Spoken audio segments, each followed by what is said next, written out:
Hello, my art history students. Welcome to our final lecture that will conclude our course in the history of art, our very quick survey through the changing landscape of artistic intent and artistic production. And I just want to pick up where we left off last class at the end of abstract expressionism and really pose a couple of questions, which is, what is the purpose of art? Is the purpose of art to represent the world in which the artist lives?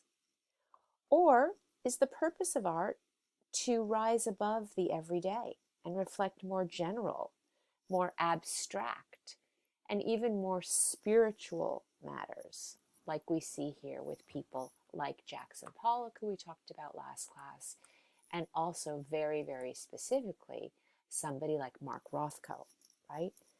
Which is it?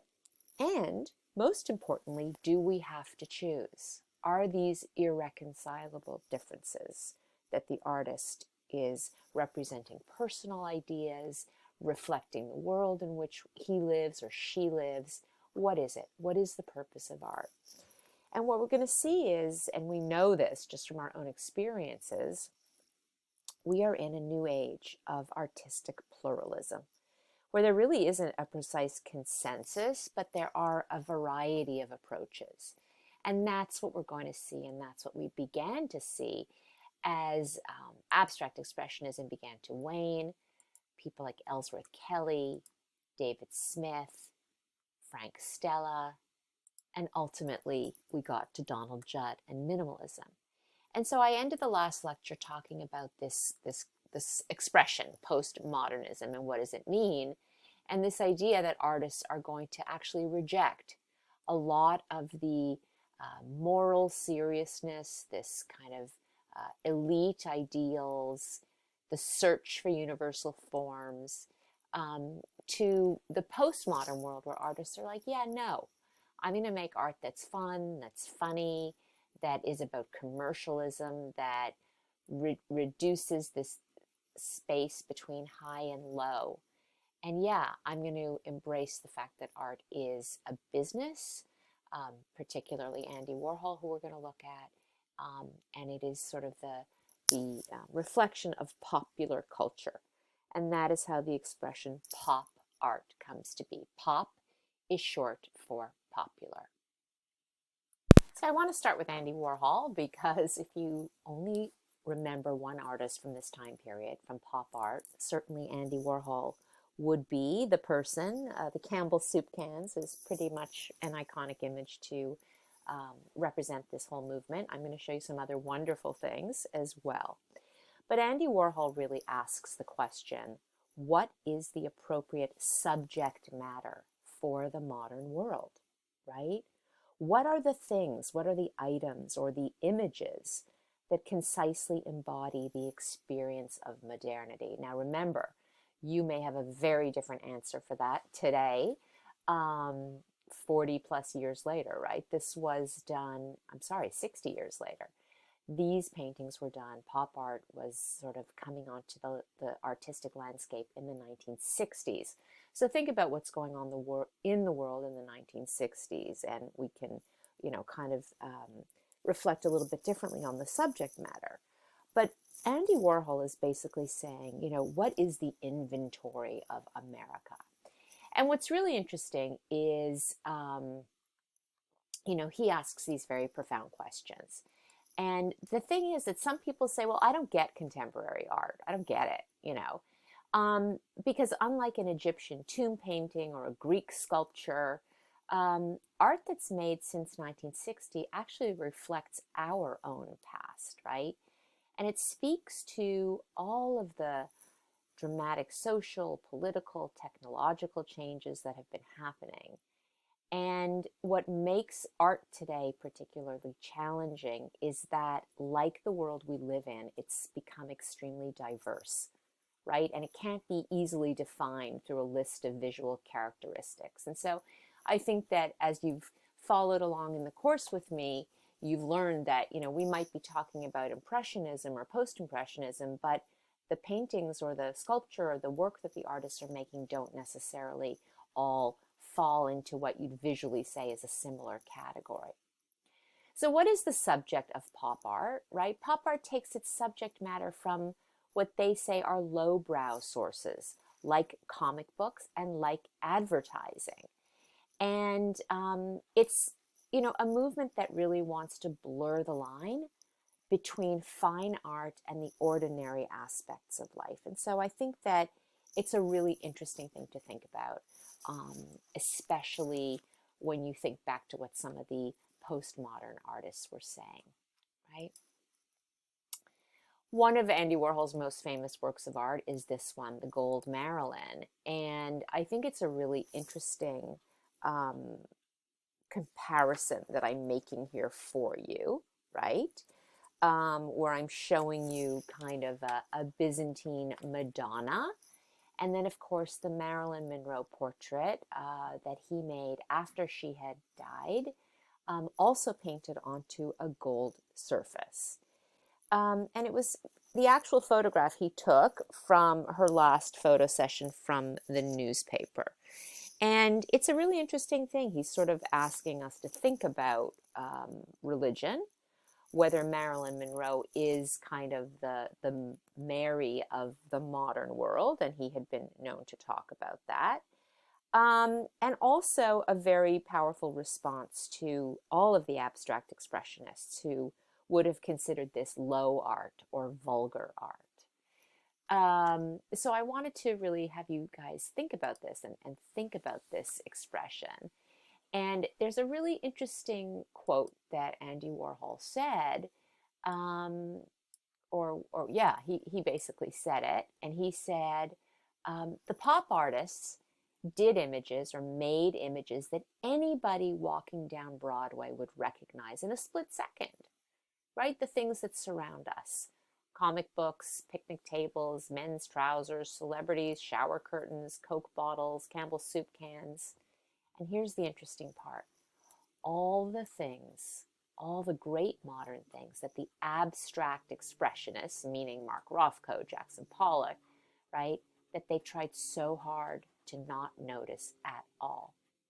So here, the pop artists are elevating all of the things that the commercial aspect, and by the way, Andy Warhol was a commercial artist and an illustrator, and he, in fact, embraces the whole idea that art is a business, that it's commercialism. He incorporates himself, and he calls his studio the factory, that he is, in fact, making art. He's producing art, and he's really quite proud of it.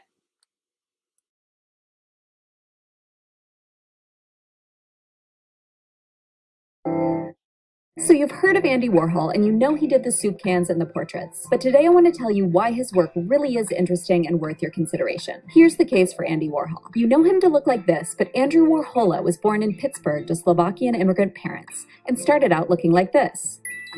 He grew up sickly and spent a lot of time at home drawing with his mom, but he eventually escaped to New York after graduating from Carnegie Tech in 1949. He changed his name and quickly became a success as a commercial illustrator. He developed a signature technique that allowed him to trace and copy images and create a delicate blotted line. It was an early instance of his affinity for automation, or finding other people or processes that do the work for and with him. He was determined to make it in the field of so-called fine art and started shopping for a way in. Instead of making art for advertisements, he started making advertisements as art, choosing subject matter that would find traction with the emerging field of pop art. He made paintings of Coca-Cola, S&H green stamps, and of course, Campbell's soup cans. He saw these things as a common language, saying, "What's great about this country is that America started the tradition where the richest consumers buy essentially the same things as the poorest." And it wasn't about the individual things so much as the sheer abundance of things, which reflected the spread of mass manufacturing and growing post-war American consumer culture. Warhol started out using rubber stamps and stencils to make these paintings, but soon landed on silk screening as a way to speed things up. He created his well-known factory and set to work with assistants, rolling out product after product, displaying them in warehouse-like arrangements. He was also interested in products of the human variety and started making paintings of celebrities, reproducing images from publicity stills, newspapers, and magazines, making shrewd commentary on the celebrity as commodity. There are a number of subjects that recur in Warhol's work: shoes, products, money, celebrities, rich people, disaster, death, himself. Shoes, products, money, celebrities, rich people, disaster, death, himself. But these weren't just Warhol's obsessions. They are deeply reflective of the culture of the time. If you ascribe to the theory that the 20th century was the American century, then Warhol's work takes on even more importance. His work charts the development of our obsession with fame and questions the growing commercialization and uniformity of most areas of American life. Warhol was an extremely astute business person who formed his first corporate entity, Andy Warhol Enterprises, in 1957, and he never really stopped working for hire. He made thousands of commissioned portraits, the first of which was this one of art collector Ethel Skoll, based on photos taken by a machine, or rather a photo booth. By the 1970s, commissioned portraits were a solid chunk of Warhol's income. Anyone could have their portrait made for $25,000, with additional canvases available at discounted rates. Along with his services, Warhol was also keen to trade on his own image, creating numerous self-portraits throughout his career and offering himself up for endorsements. And of course, Warhol was not just an artist, but also a filmmaker, band manager, magazine publisher, and TV producer, who fearlessly explored and embraced new media. From the 1950s until his untimely death in 1987, Warhol was a shapeshifter, always open to the new, always innovating, and always reflecting the time. Like Jay-Z, but far earlier, he understood that to be an artist in a market economy meant not being a businessman, but being a businessman, and he turned himself into a globally recognized brand. People debate whether Warhol defined an ad-driven factory-made culture or was defined by it, but his work remains important because what mattered to Warhol proved prophetic. People called him a sellout, but by laying bare the relationship between commerce and art, Warhol nullified the very idea of a sellout, and in the process made possible the work of Jeff Koons, Shepard Fairey, and so many contemporary artists.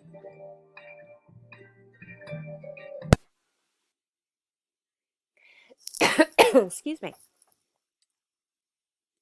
So that's Andy Warhol.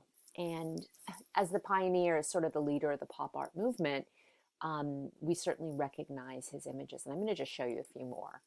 And I think that, you see here Jackie Kennedy, Muhammad Ali, that, he's trying to show us all the things that fascinate him, right? Fame, famous people, and of course, the objects that are every day around us.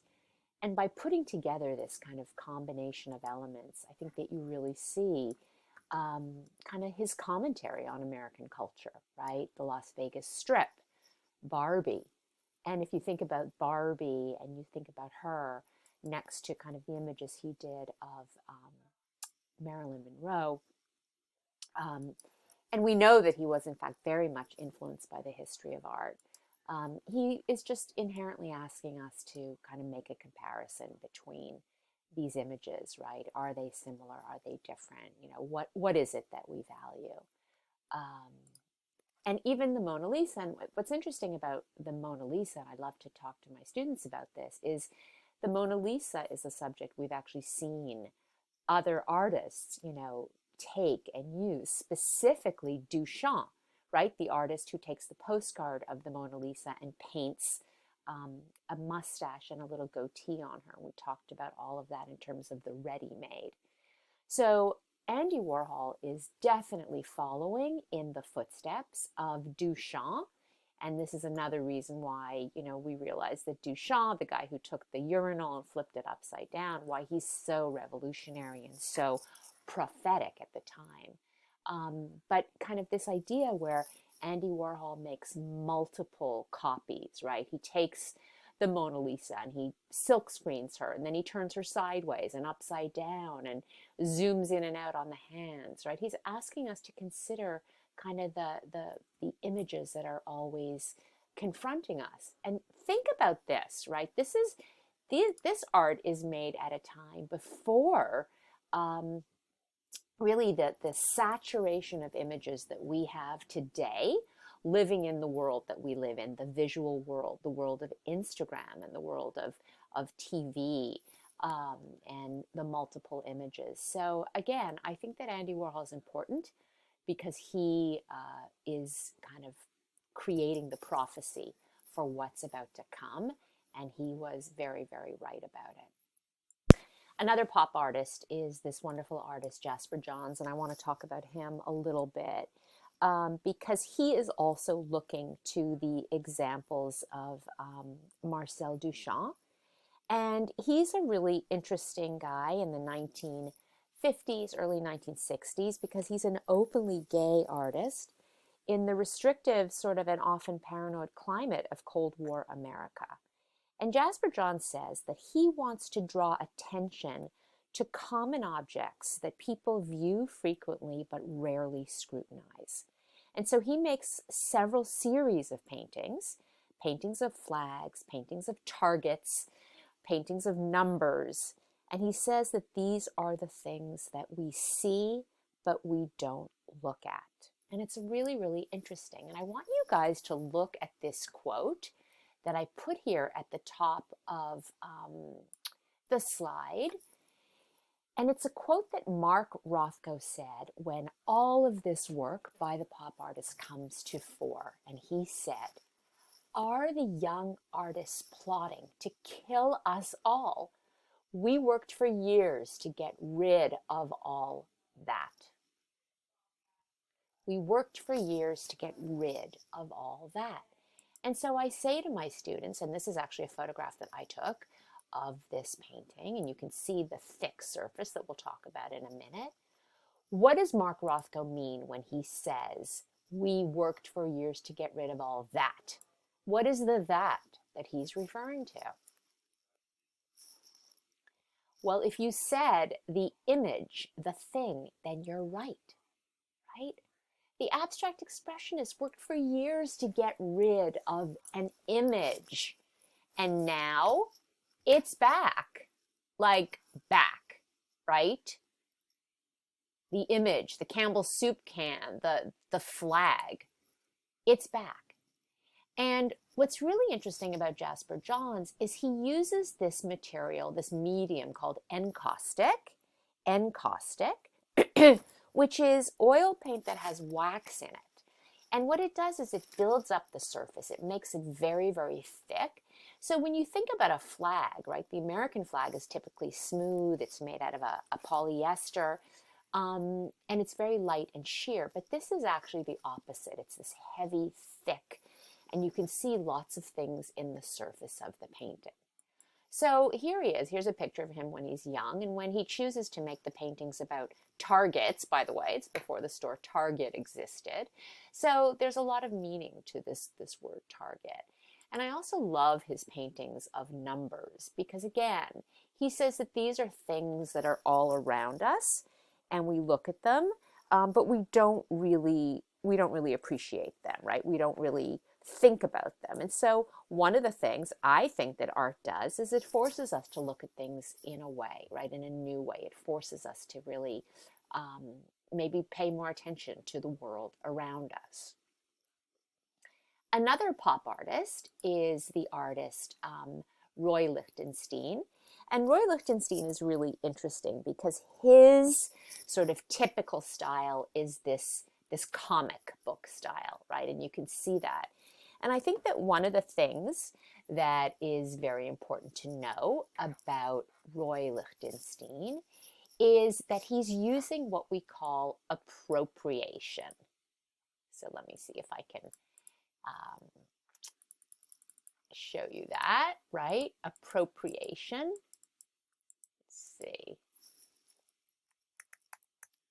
Appropriation. Right, here it is.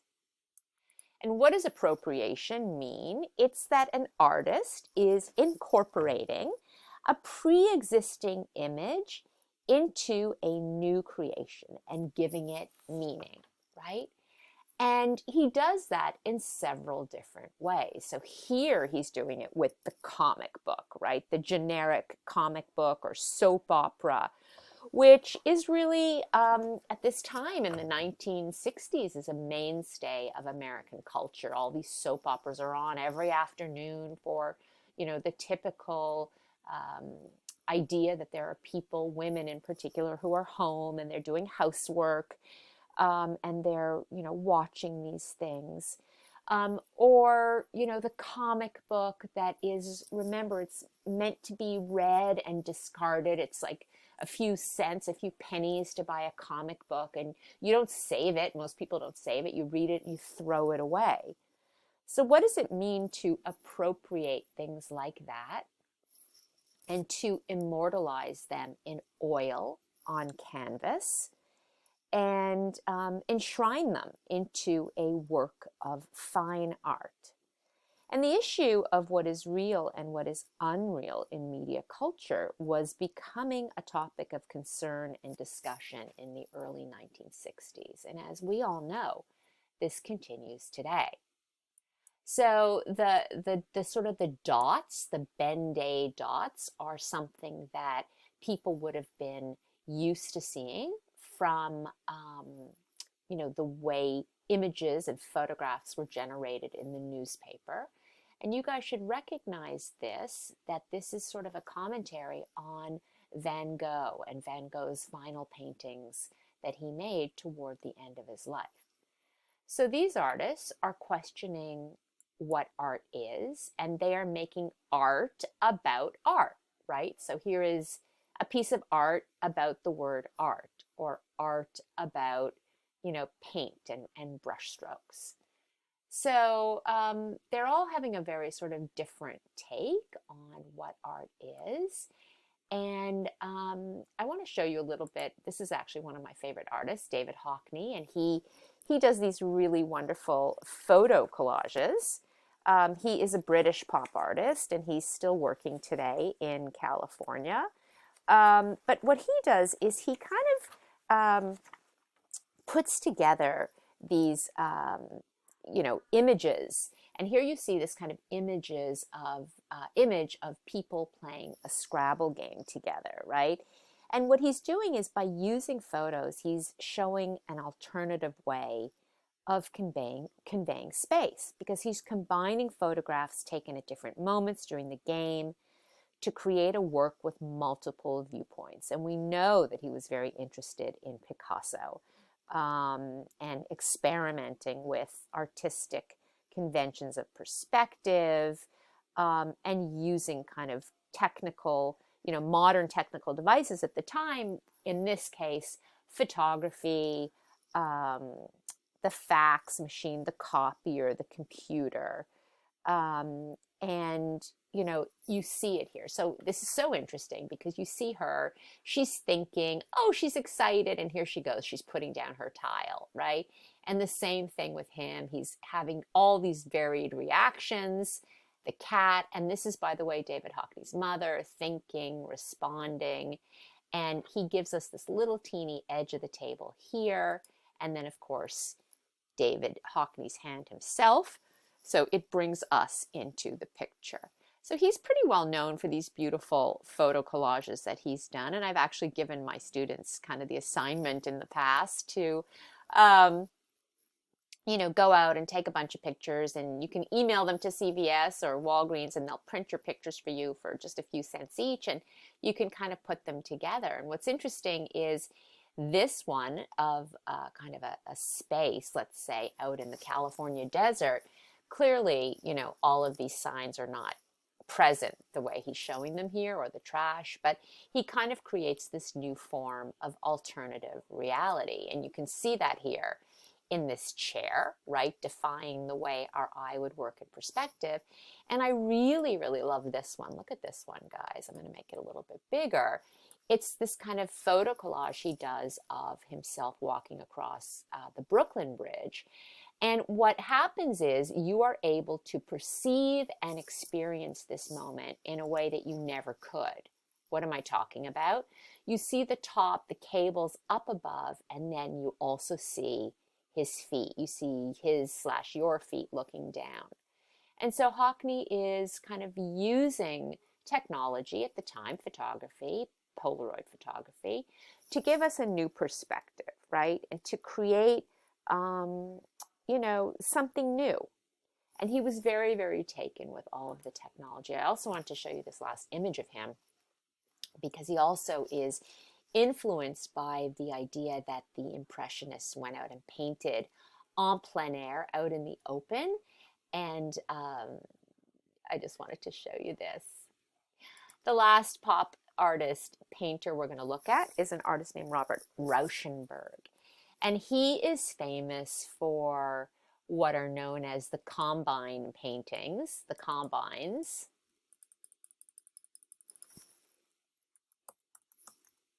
right? Combine, literally combination, where he combines all kinds of things into one thing: stuffed animals, furniture, bottles, articles of clothing. And this is his piece called The Bad 1955. So what he's doing is he's toying with the traditional relationship of material, form, and content, and then overlaying it with very, very gestural brush strokes. And this is actually one of his really famous pieces, right? You can see it's painting, it's collage, this is the medium, all these things: oil, pencil, paper, fabric, metal, cardboard box, printed, blah, blah, blah, right? Mirror, bald eagle, stuffed bald eagle. And I think what's interesting is this quote where he says, "I only consider myself successful when I do something that resembles the lack of order I sense." The lack of order. And he too, by the way, is also playing with the Mona Lisa, right? He's also manipulating her. And he becomes very well known for his silk screens. And you can see them here, right? Where he takes images that are available from the newspaper, right? All of these kind of headlines, things that are going on during the Cold War, Kennedy, the space program, whatever it is. And he combines them in a way. He juxtaposes them in a way that makes us ask the question, what is it that the artist is trying to say? What are the things that are all around us, that maybe we don't pay attention to? And he's going to force us to look at them and pay attention to them very, very carefully. So I just want to show you probably one of my favorite works of art at this time period, by Robert Rauschenberg, and it is the Erased de Kooning drawing, 1953. So you might be saying, what do you mean, Erased de Kooning? What are you talking about? So I'm going to show you this video that really explains what is going on here, but just let me give you a little bit of a preview. Robert Rauschenberg decides that he wants to draw, and he wants to draw not in color, but in white. And he starts to erase his own drawings. And he decides that in order to make his artistic statement really relevant and powerful, he needs to erase someone else's drawing, not his. And it needs to be somebody who is an important artist in the world or in the history of art. So he goes to William de Kooning and he asks him if he can have one of his drawings so that he can erase it. So here's the video, the footage we have of Robert Rauschenberg actually describing this himself.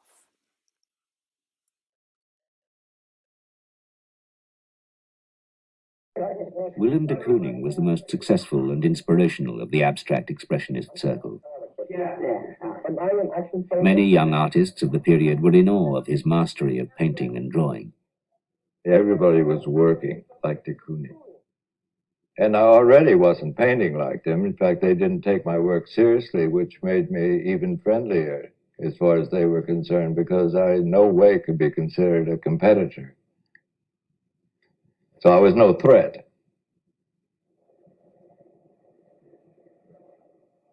He erased de Kooning? Now, what does he mean by what is that? Do you know? Well, I love to draw. And as ridiculous as this may seem, I was trying to figure out a way to bring drawing into the all whites. I kept making drawings myself and erasing them. And that just looked like an erased Rauschenberg. Or, it was nothing. And so I figured out that it had to begin as art. So I thought it's got to be a de Kooning then, if it's going to be an important piece. You see how ridiculously you have to think in order to make this work? And so I bought a bottle of Jack Daniels and went went up and knocked on his door and praying the whole time that he wouldn't be home, and then that would be the work. But he was home. And after a few awkward moments, I told him what I had in mind. And he said that he understood me, but that he wasn't for it. And I was hoping then he would refuse, and that would be the work. I'm shocked. I would expect de Kooning to turn on his ugly side. He couldn't have made me more uncomfortable. He took the painting that he was working on off the easel. I don't even know if he was doing this consciously. And he went over and put it against the already closed door. But I was noticing things like that. And he said, okay, I want it to be something I'll miss. I said, please, doesn't have to be that good. You know, I didn't say that, but that's the way I'm feeling. I kept my mouth shut. And I want to give you something really difficult to erase. I said, thank God. And he gave me something that had charcoal, oil paint, pencil, crayon, and I spent a month erasing that little drawing that's this big. And on the other side is one that isn't erased. The documentation is built in. I think it was psychological in the sense of what was there for him to do, but challenge the reigning master. Even though he loved de Kooning and thought, he was the greatest living artist.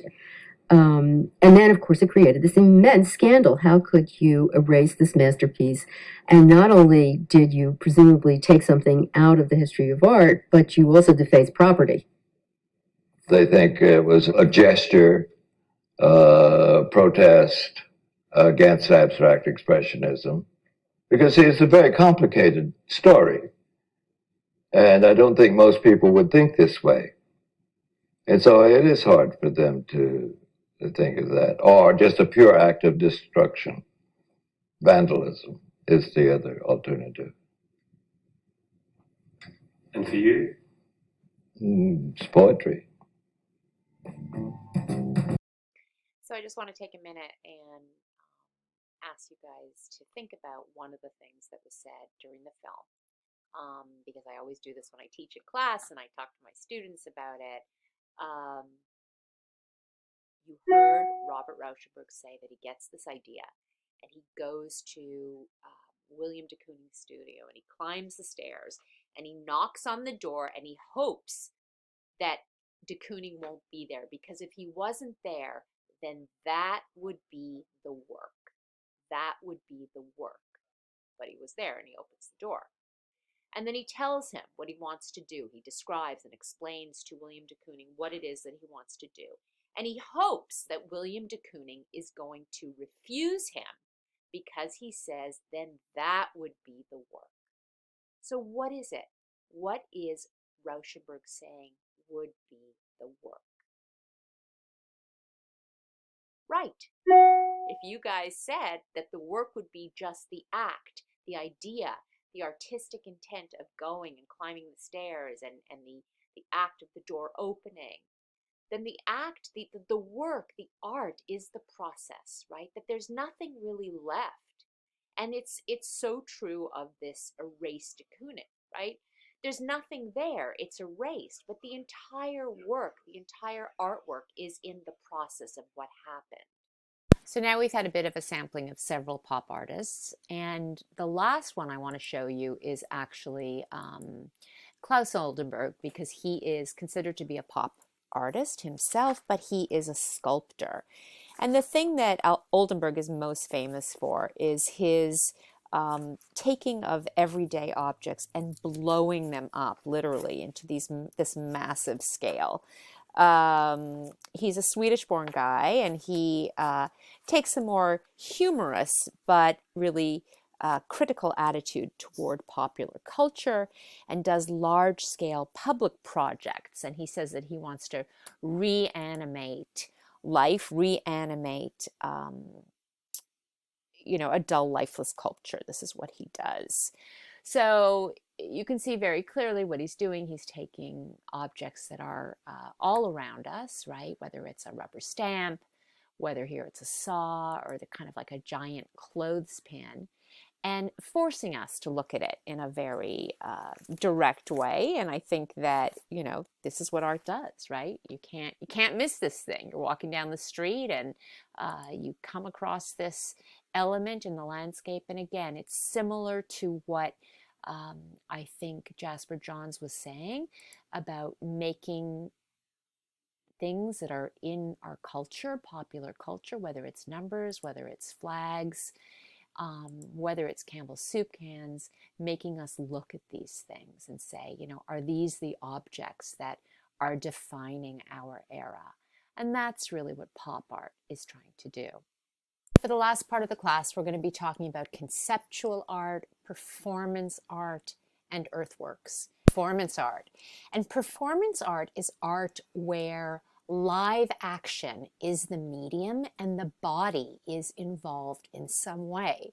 And you can see that here in this example that I'm giving you called the Challenge to the Mud, which is a really interesting and kind of shocking work of art that was first created in 1955.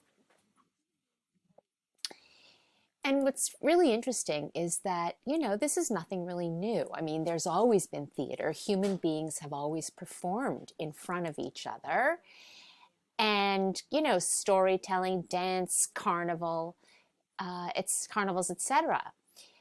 But as time evolved, art became a description of specific things like objects and painting and sculpture.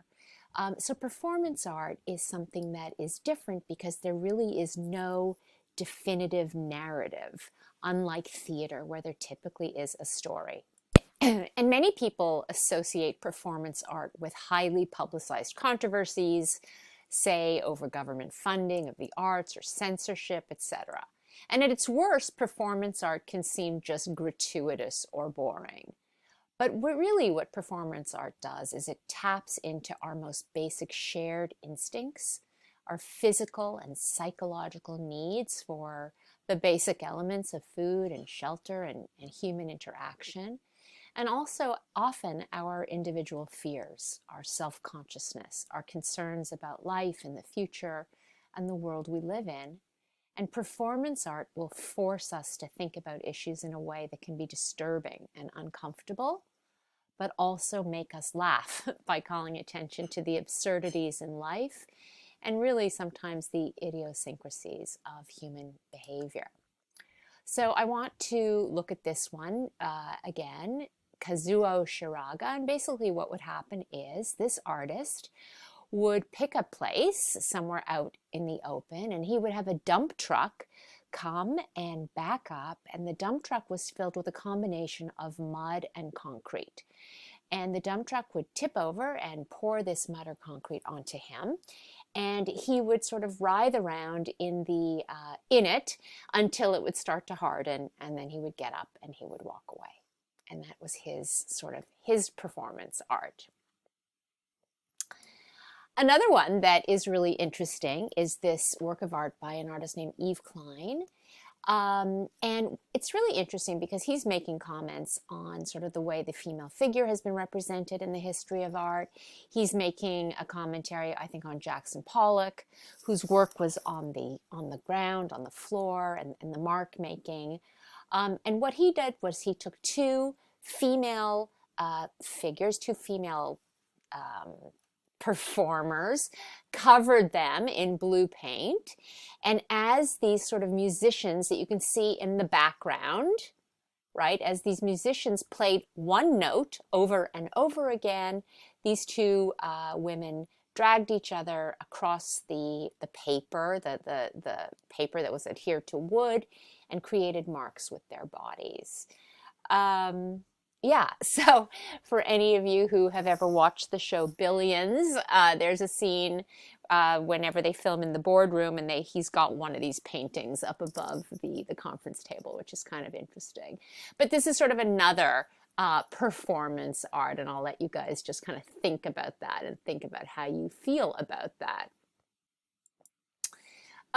John Tingley was a really interesting artist who created this, took the idea that performance art was about happenings.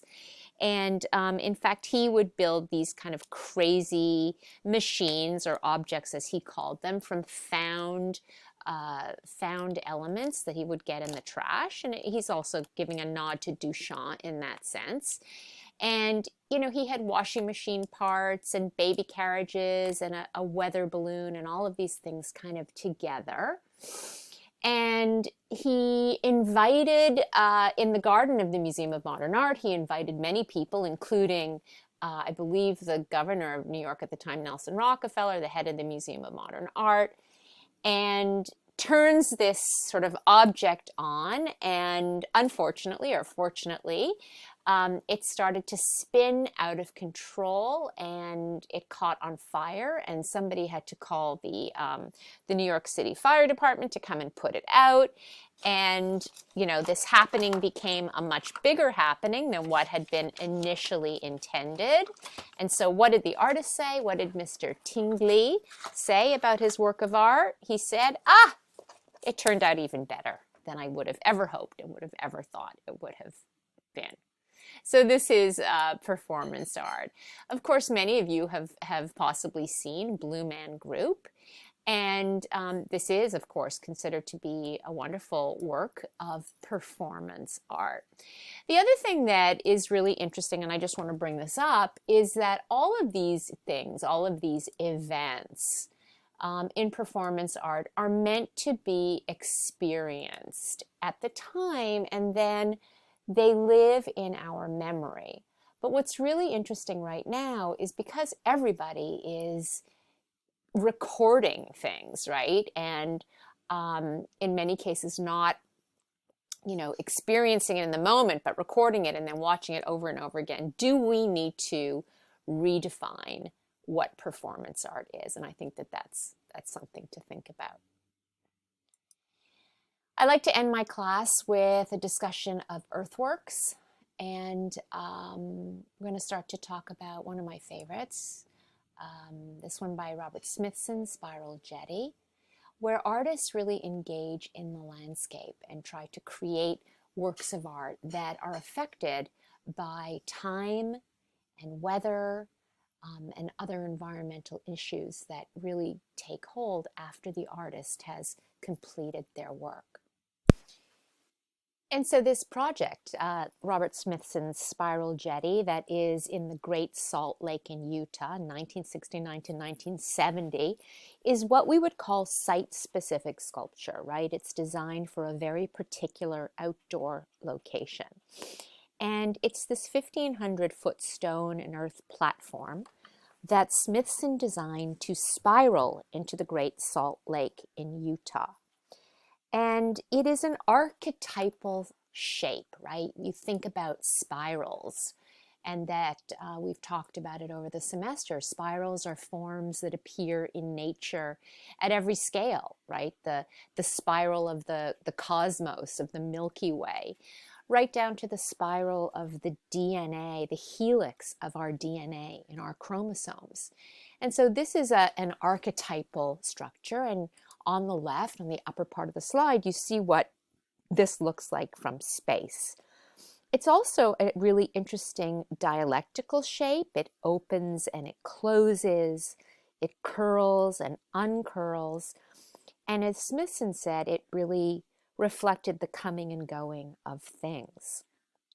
So what's interesting about it is a direct sort of response to the fact that art is not a commodity, right? You can't buy this spiral jetty and decide whether it matches your sofa and hang it in your living room and say, oh, look at this great piece of art I own. It's something that's meant to be experienced either in person or through photography. And that is how a lot of these works of art are permanently fixed, through photography, film, and print. And what's interesting is that Spiral Jetty has gone through many different phases where, depending on what the status is of the lake, if there is a lot of water, a season where there's a lot of moisture, then actually the spiral jetty is underneath the water and the algae kind of starts to grow on it. And then in seasons where there has been a drought, in fact, the water recedes and the algae crystallizes and the whole thing really sparkles. So it's this work of art that continues to evolve and continues to change.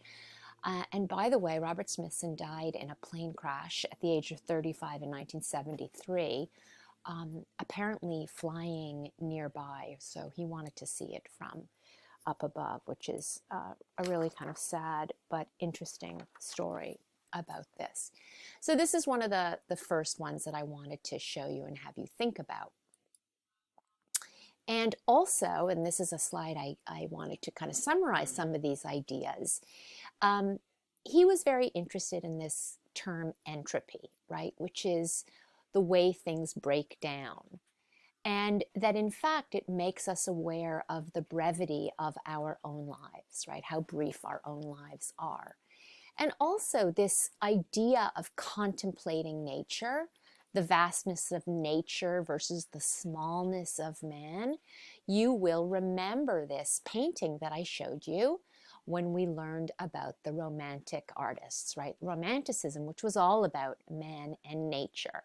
And that's one of the things that I really adore about Earthworks, is that it does take into account how are we in nature, right? Where do we sit? What is our connection with nature? And especially in the modern world today, where people are living in cities, where people are living up in the sky in high rises, it's really important to maintain our connection to the earth.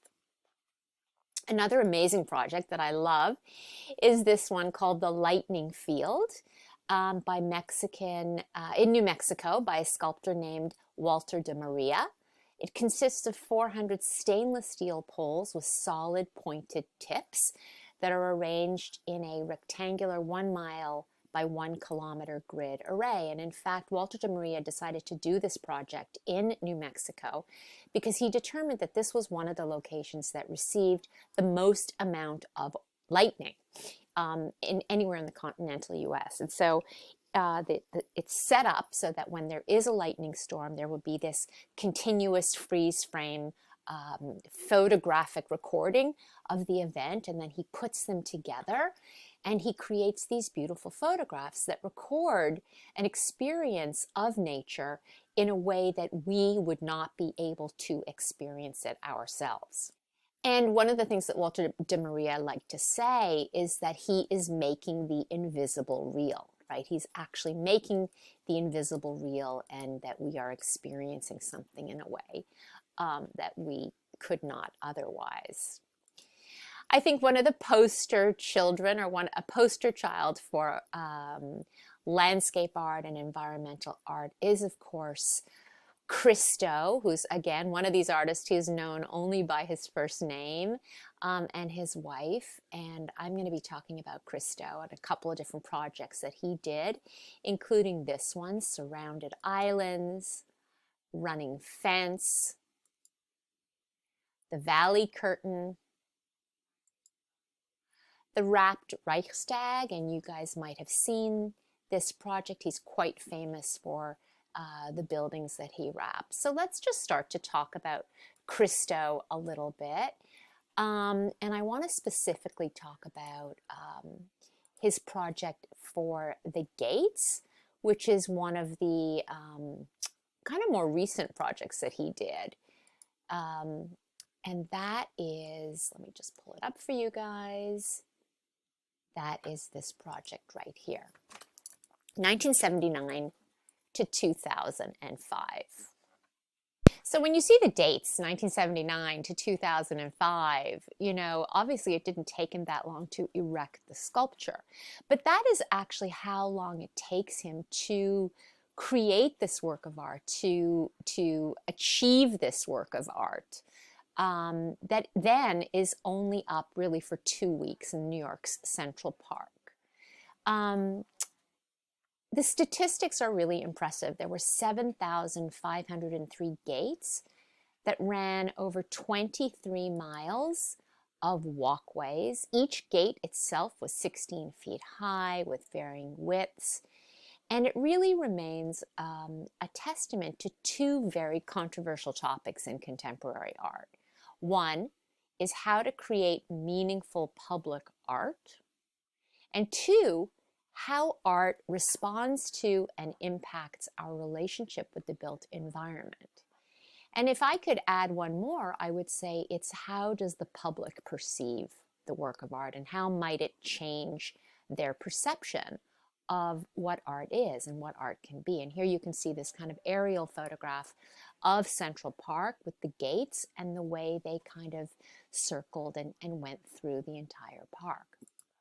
So since the 1960s, and you can see kind of the pink surrounded islands that he did in Biscayne Bay, sort of right near Miami, Florida, 1980 to 83, Christo has been involved in these very, very controversial projects. And part of his artistic intent is the people who are now going to have an art experience. So whether you're the truck driver who's driving the pink fabric down to the dock, whether you're the zoning specialist down at the town hall who has to have the hearing that Christo is applying for a permit to sort of wrap these islands, or like in this one, Valley Curtain, 1970 to 1972, in Colorado, whether you're just a truck driver who's driving his truck back and forth across the country, and you look up and you see this sort of curtain, this orange object above you. This idea of how people are having an experience with art is all part of the process. The same way that we learned about Robert Rauschenberg when he climbed the stairs to William de Kooning's studio to ask permission to erase one of his drawings. So whether these projects are responding to the famous, park designer, Frederick Law Olmsted, who designed Central Park, or whether it's responding to the engineers who designed the highways, what's important is that there is a new relationship that people can have with the landscape, and that getting people involved, whether it's the, as he calls them, the bureaucratic collaborators, the city, the Park Conservancy, all of the institutions who need to give permission for Christo and his wife Jean-Claude to get the project done, this is the process. This is all about the art that he makes. So by the way, the project in Central Park cost, I believe I said $21 million, and it's all privately raised money. And you may ask, oh gee, how does he raise this money? Well, here's how he does it. If you look really, really closely at this picture, it's sort of one of my most favorite, my most coveted things that one day maybe I can buy, is a Christo work of art. And so what does he do? He creates these photo collages where he'll take a photograph and then he'll draw over it, and then he'll sort of draw the flags the way they're going to be. Then he's integrated this aerial map. And over here, you can see that there's actually an engineering drawing of the structure of these gates that he's had to make and design and hire engineers to figure out. And then an actual piece of this cloth, this actual orange cloth that is going to be used for the gates. So his works of art are real happenings, and I urge you, if you have any interest, to go to YouTube and watch an incredible video about the installation of these surrounded islands and all the school children and all the people who came out in their boats, who for them this really might have been the first experience that they had ever had with art. And this is why this sort of earthwork is such an important, an important idea in creating art and getting people involved. Of course, you could say that an extension of earthworks are public memorials. And I've referred to this one, I've talked about this work of art over the semester when we talked about the idea of the competition. But I just wanted to remind you about Maya Lin and the Vietnam Veterans Memorial that she designed, where she is really joining the abstract and the intimate and making together a work of art that needs to be experienced and moved through to feel the artist's intent, right? To understand the meaning of the memorial. And so we arrive at the end of the class, so we arrive at the end of our semester with a lot of questions. And it's interesting to end the course rather than with answers, with questions. And the question is really, there's really 5 big questions. You know, has your opinion changed of art? And what is art? And how do you continue to have your relationship with art evolve? And so one of the things that I want you guys to look at is this work of art, which is really this shark floating in a tank filled with formaldehyde. And one of the most important elements of this work of art is, in fact, the title, right? Because the name of this piece of art is not floating shark or dead shark or big fat shark floating in formaldehyde. No, those are not the titles of this work of art. The title is The Physical Impossibility of Death in the Mind of Someone Living. So let's watch our very last video for this semester to kind of sum up a lot of the ideas of our course.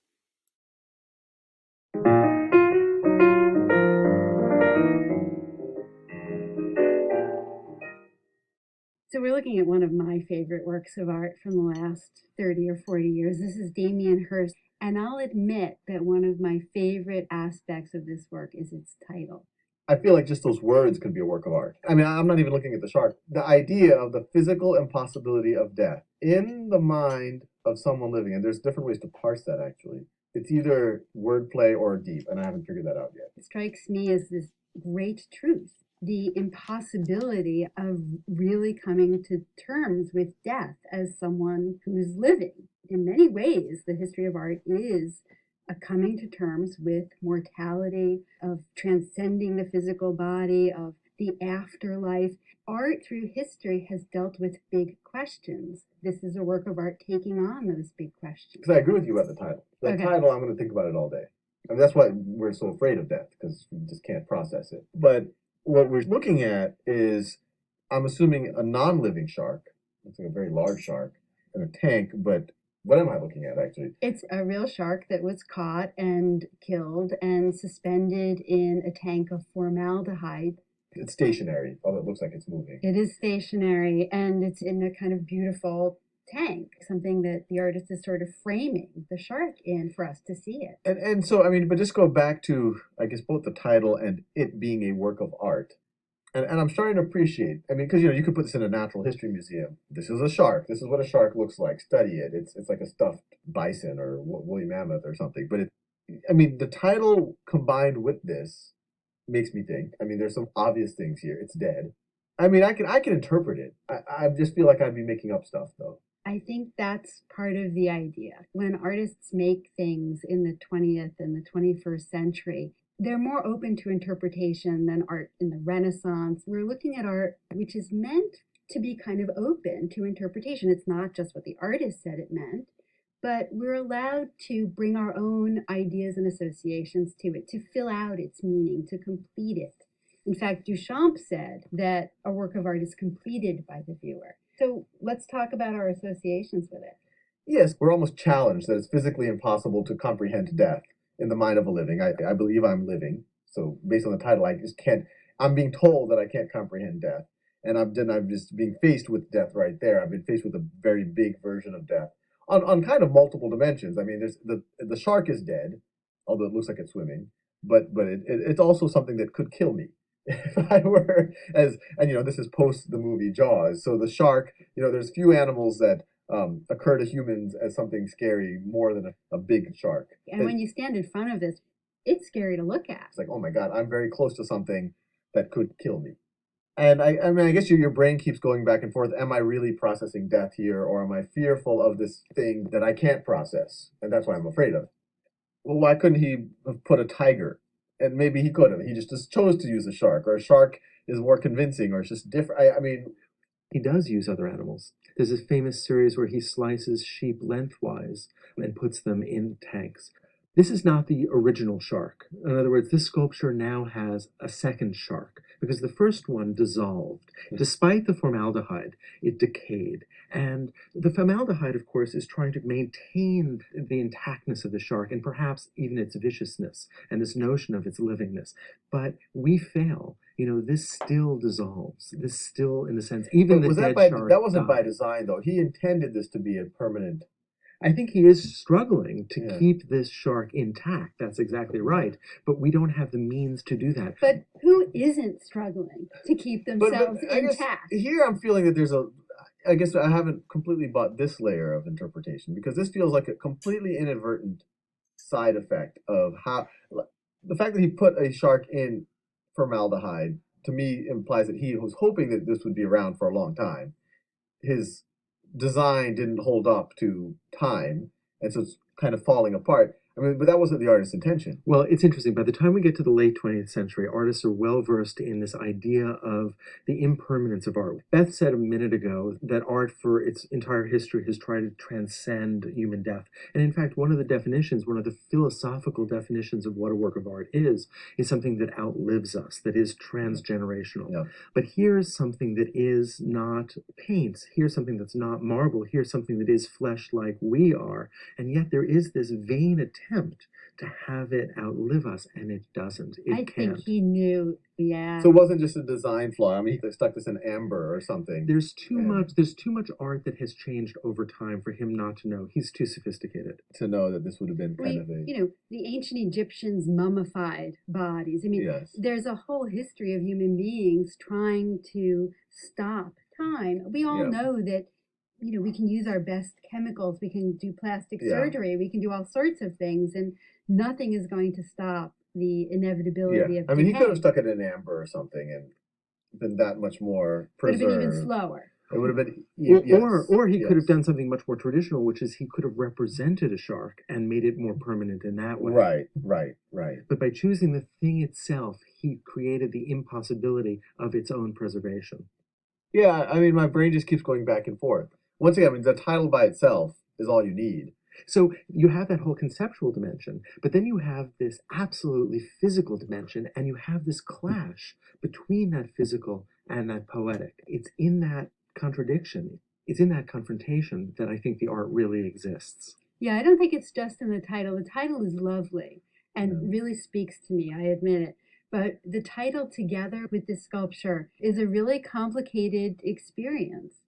I feel like there should almost be a new type of museum called a philosophy museum. I mean, especially if you look at like a classical art museum, it is about the history and the conversation that people are having, and but it is a lot about aesthetics.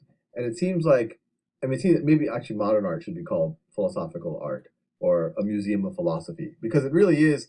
And even the word museum, I feel, is wrong, because museum seems to be, let's preserve something that someone else has created. While it seems like a lot of this modern art is really about kind of put the philosophy in your face right now without an answer. I don't know whether I'm being hoodwinked or not. I think that question about sort of always being a little bit worried about this being a kind of grand joke in some way is always there. And it's something that gets given voice quite a bit, in part because in art now, almost nothing is off limits. Yeah. And artists find ways of asking profound questions about things that can be very mundane or seem overtly silly, but can actually Or be intentionally shocking. Absolutely. I think in some ways the art world asks for that cynicism, but on the other hand, that doesn't mean that profound ideas aren't being asked.